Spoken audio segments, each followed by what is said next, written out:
Hello everyone, it is your favorite coffee addicted photographer right here. Oh, okay, I got some of the ground stuff, the actual coffee. Whew. Anyway, so the last week, I guess, I've had a lot of work, and like not the fun be out and take photos for clients type of work, but more like organize, answer emails, plan, and do my bookkeeping type of work, which, let's be honest, sucks. It's the most boring part about running a business, but it has to happen. So while I've been busy just working, I decided to have a Q&A. So I posted that on Instagram and I let you guys ask me a bunch of questions while I was just busy doing all the paperwork. And today it is time to go through all of your questions that I have here on my phone and answer them. So let's just jump right into it. I'm not gonna say who asked what, and some of them are in Swedish, some are in English, but I'll translate them and I answer all of them in English. Okay, first question. Where are the must-visit locations for one's first trip to Sweden? Well, man, Sweden is a very long country, and so the nature varies a lot throughout the country. I live kind of in the middle of Sweden, bordering on the north side, and I personally prefer the north. I like the nature, I like the mountains, I like the big forests. So I would of course say north. Jämtland is a really nice county that we have with lots of mountains and beautiful nature, and if you're into the outdoors then it's really good hiking and whatnot. The high coast of Sweden is beautiful. We have the Golden Gate Bridge of Sweden there, as some people like to call it, the High Coast Bridge. And there's a beautiful national park, like a forest up on cliffs that have been shaped by nature, weather over time, and there's this big crevasse, and like the high coast is overall really beautiful.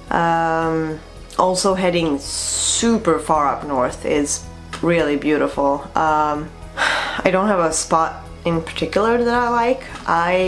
I'm not so much into going to specific spots as to just finding a place where I like the nature, and then I don't go to cities. I just like to road trip, like drive around on the countryside and in forest, or just find a cabin that is remote and rent it and just be in the Swedish forest, because I love it. It's great, it's quiet, it's beautiful.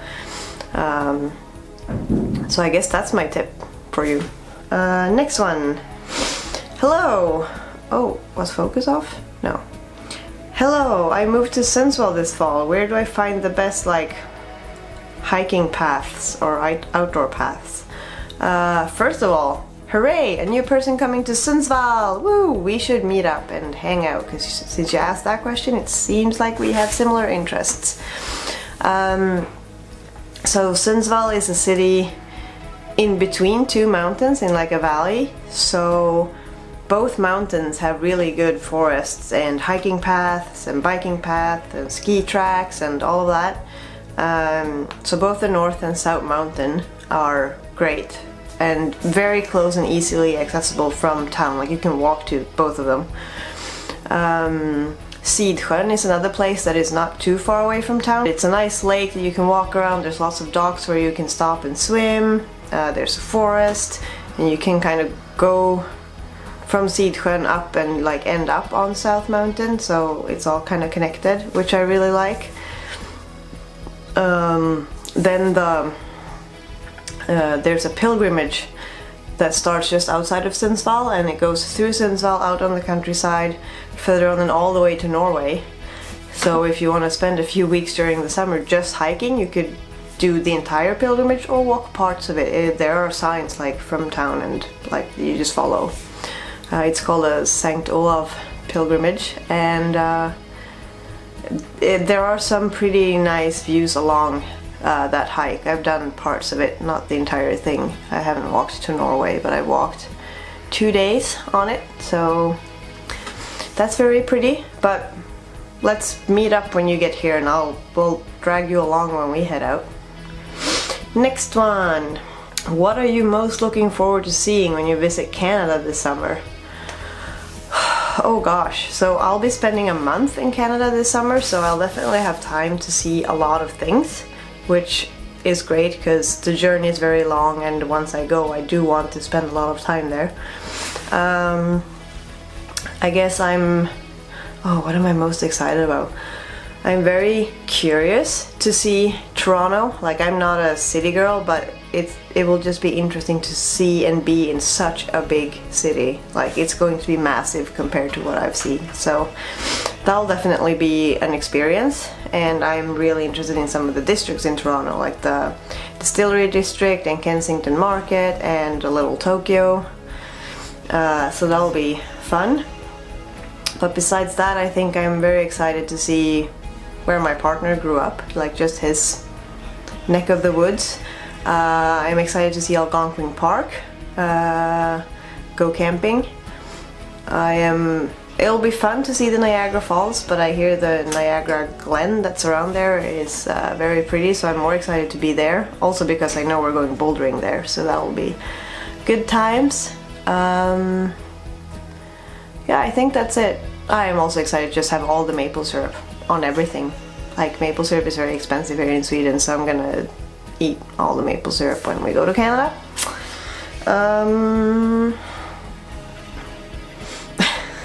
How does one become as good looking as you? Well, thank you. Wow. I don't consider myself good looking necessarily. I've tried a lot of styles over the years, both in terms of hair and like clothes and stuff, and I've just landed, I think, in who I am and what I like. And I don't do very much with my hair or makeup wise, so I think I'm just more secure in who I am and what I like, and I think that maybe shows and is a good thing, of course. I'm really good at taking self-portraits and making myself look good, I guess, but I don't, when I see myself in video and moving like this or other people's photos of me, I don't look the same as I do in my own self-portraits. So I don't know, do I look good? Who knows, but thank you. And I don't know, I drink a lot of water. Yeah, I guess that's it. I don't know, but thank you once again. Will you take a really cool drone photo of me? I'm assuming it's gonna say drone photo of me and a pony in Iceland. So this is my friend Vera. We're going to Iceland tomorrow. I don't know if you guys will see this before we go or after though, but yeah, we're going tomorrow. Yes, if we have time and there's a pony, I will take a drone photo of you and said pony. Absolutely. Next one. Your best business tips for anyone who wants to live off photography and social media.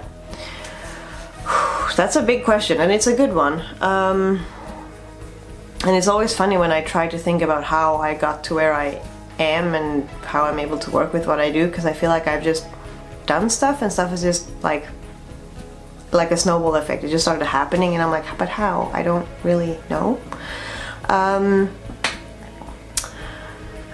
I studied photography, and it was niched towards being a professional photographer.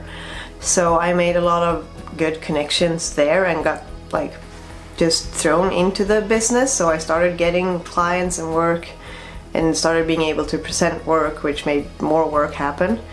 But like, I would say, whether it's as a photographer or just with your social media, find what your style is, not just visually, but like in general.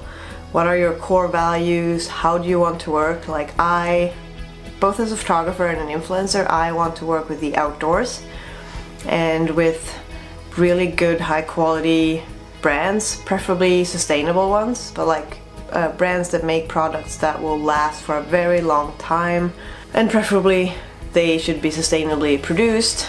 I've curated myself towards that. Like, my colors and the lighting and the textures in my photos are very inspired by nature. And I say no to a lot of companies that don't resonate with my values, which is hard to do because you do need money to stay alive, but I need to be able to stand for the work I do. And as I start doing more work for that type of client, then more from the same niche will come. So just stay true to what you like and make sure that that shines through in your photos on Instagram, in both the way your photos look and how you present them, but also what you write in your captions and your blog posts, or say in your videos. Be somewhat consistent. Like, I know everyone's saying like post all like this many times a week and keep track of what time is the best time to post. Follow that to some degree, but also make sure you post when you want to and when you actually have something to post, like quality over quantity. There are times where I feel like, oh, I should really post a photo on Instagram now because it's been a while, but I don't have anything to post and I don't want to post just for the sake of posting, and so I don't. I'm kind of a slow influencer, I guess. Since I value slow living, I'm slow in my work as well. But having a portfolio to present is of course always a good thing, and reach out to people you want to work with. Even now when I'm quite established, I still reach out to companies that I would like to work with. But I don't just say, hey, I want to work with you. I've come up with an idea and I'm like, hey, I would like to work with you. This is what I would like to do, either as a photographer or an influencer. This is why I think it will benefit both you and me, and this is how much it costs. And like, if you have any questions, let me know. Price is up for discussion. Would love to hear from you. Here's my media kit. Here's my portfolio. These are the values I stand for, a little bit of information about me, and yeah. And so that way you make more people see you, even if they don't want to work with you right now, or they say no, then you're still at the back of their mind. Or maybe they hear someone else talking about needing someone, and they're like, oh, but I got this email from this person, and like you get spread, like your name spreads.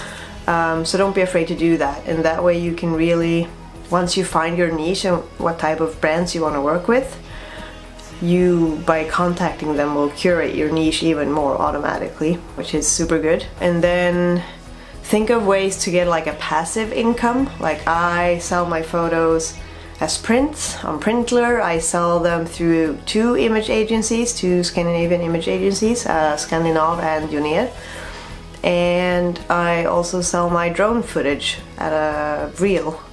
So that is kind of passively just happening in the background of my life. Like, the material is uploaded, clients can go in there, search for photos, buy them, I get paid automatically, so I don't have to do anything. You can't live off of that completely, but it's a nice little extra thing, and it's always good to have passive income as well. And if you take a lot of photos, or you just have material lying around, then that might be something to consider. You do have to have a full frame camera though, and you need to deliver like 200 to 300 images a year to an image agency, at least the Swedish ones. I could make an entire vlog on this on my own, so if you have any more questions, drop them below, and maybe I'll do a part 2 or a more specific video on this topic. That was a long answer. I hope it made sense. I feel like I'm rambling. I need more coffee. Ooh, am I gonna get coffee grounds again? No, we're good. If you could move to any country in the world, where would you go? Well, I guess lately we've been talking about Canada a lot, and from what I understand, Canada is very similar to Sweden in a lot of ways. So I could definitely see myself living in Canada, for sure. But where else? Maybe somewhere in Switzerland. Like, they have amazing nature, and it seems like the train system in that country is very well developed, and it's easy to travel around by train, which I really like. Is there anywhere else I would consider moving? Maybe Norway as well. Once again, beautiful nature, really nice people. I would be able to understand the language and speak with them. It's very expensive in Norway though, but I guess if you earn money in Norway, then it kind of balances itself out because you earn more since everything's more expensive, I guess. So yeah, Norway, Canada, Switzerland. There's a certain type of nature that draws me in, like boreal forests and mountains. Boreal forest, I don't know how to pronounce that. Next question. You're now both bouldering and biking. What could be your next physical challenge? Well, I will continue to challenge myself within biking and bouldering. Like, I'm still scared sometimes when I'm biking in town if the weather conditions are a bit iffy and there's a lot of people and traffic, and I go a little bit, nope, not biking here, nope, not happening. But my biggest challenge in bouldering right now is not physical, it's mental. To dare to be a bit more dynamic when I'm higher up on the wall. So those are my challenges there. Another challenge I have is just working out in general, like to get a really good routine that I stick to multiple times a week. Like, we do really well for a week or two and then we kind of lose it a little bit and then we complain about that we lost it and we get back on it and it cycles. And I want to get into a better routine where we stick to it. I am getting stronger, especially in my arms and shoulders, but I want to get stronger in my entire body and I want to gain more muscle mass overall. So I need to work out, and I also need to balance that with how I'm eating and what I'm eating. So I think that will be my physical challenge.